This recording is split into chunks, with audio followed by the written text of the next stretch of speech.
और स्वागत है। आज हम एक बहुत ज़रूरी विषय पर बात करने जा रहे हैं, समावेशी शिक्षा। जी। इसका मतलब सिर्फ ये नहीं है कि सभी बच्चे एक क्लास में बैठें, बल्कि ये एक बहुत गहरी सोच है। बिल्कुल, इसने तो शिक्षा की दुनिया को आप कह सकते हैं पूरी तरह से बदल दिया है। हाँ, ये एक ऐसा विचार है जो कहता है कि भाई हमें बच्चे को सिस्टम के लिए नहीं, बल्कि सिस्टम को बच्चे के लिए बदलना होगा। सही बात है। आज हम इसी सोच की परतों को खोलेंगे। हमारे पास जो जानकारी है उसके आधार पर हम देखेंगे कि कैसे कानून और मनोविज्ञान दोनों मिलकर एक ज्यादा समावेशी समाज बनाने में मदद करते हैं। तो आज का हमारा मिशन काफ़ी साफ है। हम सबसे पहले एकीकृत यानी इंटीग्रेटेड और समावेशी यानी इंक्लूसिव शिक्षा के बीच का जो बारीक सा फर्क है उसे समझेंगे। जो कि बहुत बड़ा फर्क है। हाँ, बहुत बड़ा। फिर हम देखेंगे कि भारत का कानून, खासकर rights of persons with disabilities act, ये 1995 से 2016 तक कैसे विकसित हुआ। और अंत में हम कुछ ऐसी अदृश्य चुनौतियों पर भी बात करेंगे जो मतलब समावेश में बाधा डाल सकती हैं, जैसे कि फोबिया। बिल्कुल। तो चलिए सबसे बुनियादी सवाल से शुरू करते हैं। हाँ, जब हम कहते हैं समावेशी शिक्षा, तो ये एकीकृत शिक्षा से अलग कैसे है? ये दोनों शब्द अक्सर एक दूसरे की जगह इस्तेमाल हो जाते हैं, पर इनकी आत्मा में जमीन आसमान का फर्क है। हाँ, ये समझना बहुत ज़रूरी है। मेरे हिसाब से एकीकृत शिक्षा का मतलब तो ये हुआ कि आपने विशेष ज़रूरत वाले बच्चों को सामान्य स्कूल में दाखिला तो दे दिया, हाँ। लेकिन स्कूल का ढांचा, पढ़ाने का तरीका, सब कुछ वैसा का वैसा ही रहा। हम्म। इसमें उम्मीद की जाती है कि बच्चा खुद को उस बने बनाए सिस्टम में ढालेगा। बिल्कुल सही कहा। ये ऐसा है जैसे आपने किसी व्हीलचेयर इस्तेमाल करने वाले को सीढ़ियों वाली बिल्डिंग में आने का न्योता तो दे दिया, पर रैंप नहीं बनाया अच्छा, है। तो बिल्डिंग में रैंप बनाना स्कूल की जिम्मेदारी है। मतलब बच्चे की जरूरत के हिसाब से पूरी सिस्टम को लचीला बनाया जाए। एग्जैक्टली। जिम्मेदारी बच्चे से हटकर स्कूल और समाज पर आ जाती है। और इसी सोच से एक बहुत ही दिलचस्प कॉन्सेप्ट निकला है जिसके बारे में मैंने पढ़ा, बिल्डिंग एज लर्निंग एड, यानी बाला। हाँ, बाला। इसका मतलब तो ये हुआ कि स्कूल की इमारत सिर्फ ईंट पत्थर का ढांचा नहीं है। नहीं, बिल्कुल नहीं। वो खुद सीखने सिखाने की प्रक्रिया का एक बहुत जरूरी हिस्सा है। ये तो बड़ा क्रांतिकारी विचार है। हाँ, बहुत।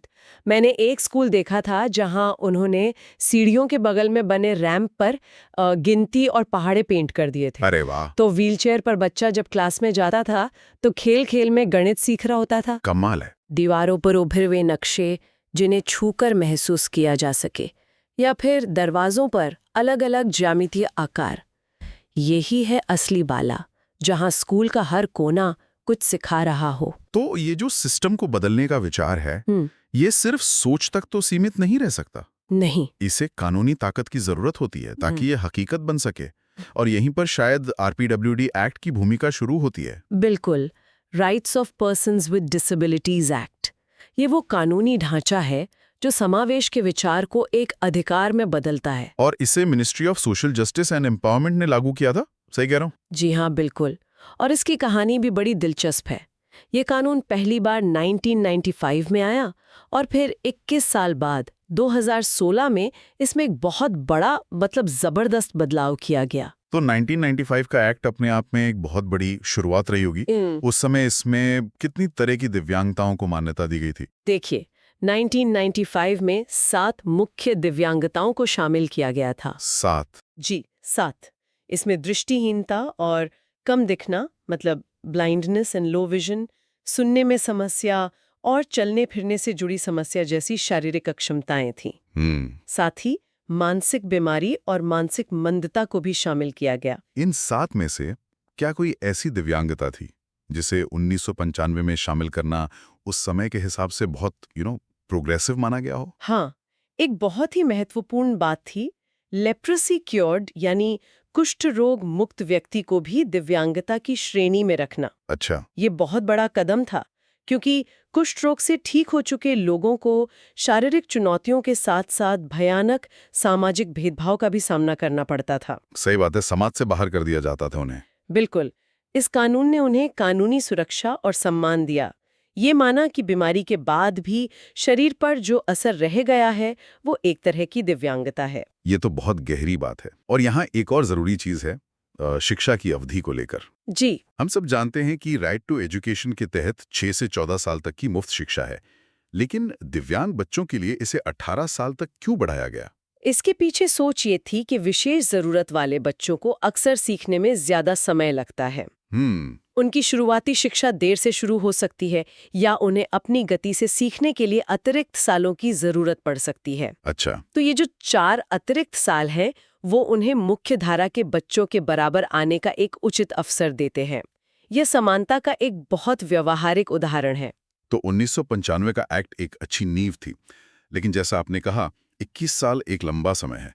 2016 में ऐसा क्या बदला जिसने इस कानून को पूरी तरह से बदल दिया? 2016 का संशोधन एक क्रांति जैसा था, सच में। क्रांति? हाँ, दिव्यांगताओं की सूची 7 से सीधे 21 कर दी गई। 7 से 21? जी, यह सिर्फ एक नंबर का बदलाव नहीं था, यह सोच का विस्तार था।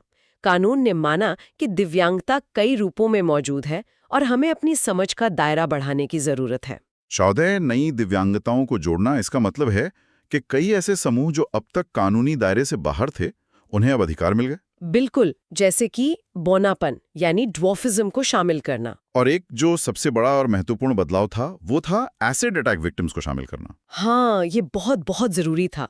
इसमें दिलचस्प बात यह है कि एसिड अटैक विक्टिम्स को दिव्यांगता की श्रेणी में जोड़ना सिर्फ एक कानूनी कदम नहीं था। तो फिर क्या था? ये समाज की सोच में एक बहुत बड़े बदलाव का प्रतीक है।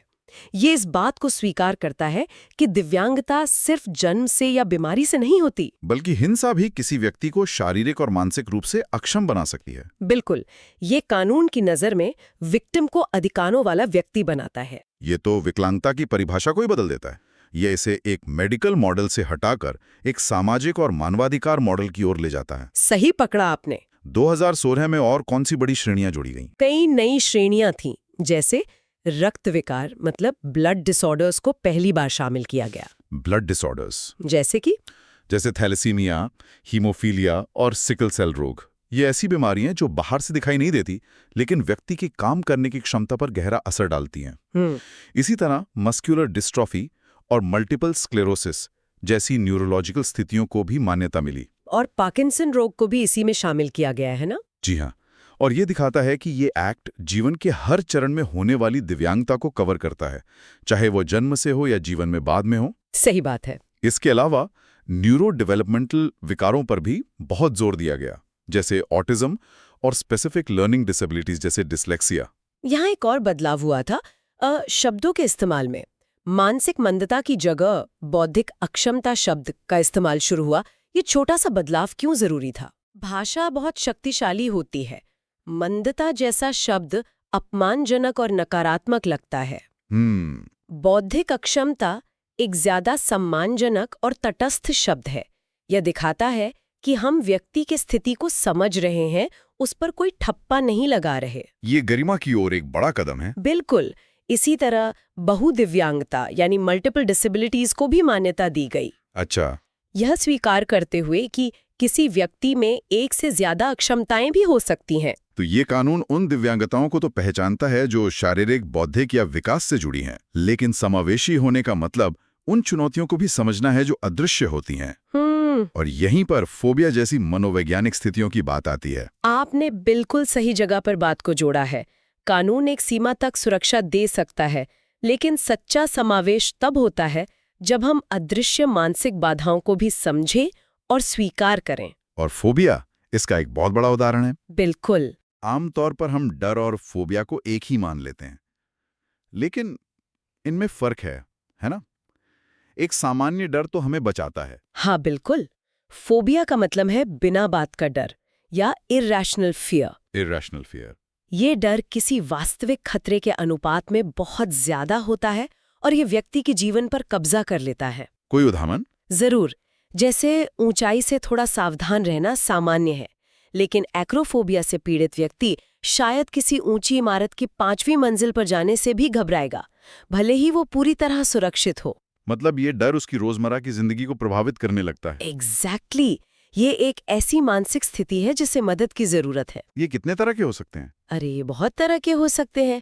कुछ जगहों से जुड़े होते हैं, जैसे क्लॉस्ट्रोफोबिया। हाँ, बंद जगहों का डर, जैसे लिफ्ट में। बिल्कुल। और इसका ठीक उल्टा है एगोराफोबिया, जिसमें व्यक्ति को खुली या भीड़-भाड़ वाली जगहों से डर लगता है। अच्छा। जहां से उसे लगता है कि निकलना मुश्किल होगा। जी, ये इतना गंभीर हो सकता है कि व्यक्ति घर से बाहर निकलना ही बंद कर दे। और कुछ डर समाज से भी जुड़े होते हैं। मैंने ज़ेनोफोबिया के बारे में सुना है। हाँ, ज़ेनोफोबिया यानी अजनबियों या विदेशियों से डर। और ये एक ऐसा फोबिया है जिसका असर पूरे समाज पर पड़ता है। मतलब ये व्यक्तिगत डर से आगे बढ़कर सामाजिक भेदभाव और नफरत का रूप ले लेता है। बिल्कुल। इसी तरह है ऑक्लोफोबिया यानी भीड़ से डर। अब आप सोचे, एक बच्चा जिसे ऑक्लोफोबिया है, उसके लिए स्कूल की असेंबली या खेल का मैदान कितना डरावना हो सकता है। सही बात है। ये उसकी शिक्षा में एक बहुत बड़ी अदृश्य बाधा है। प्रकृति से जुड़े फोबिया भी काफी आम है, जैसे हाइड्रोफोबिया, पानी से डर। जी, जो कभी-कभी रेबीज का लक्षण भी होता है। हाँ,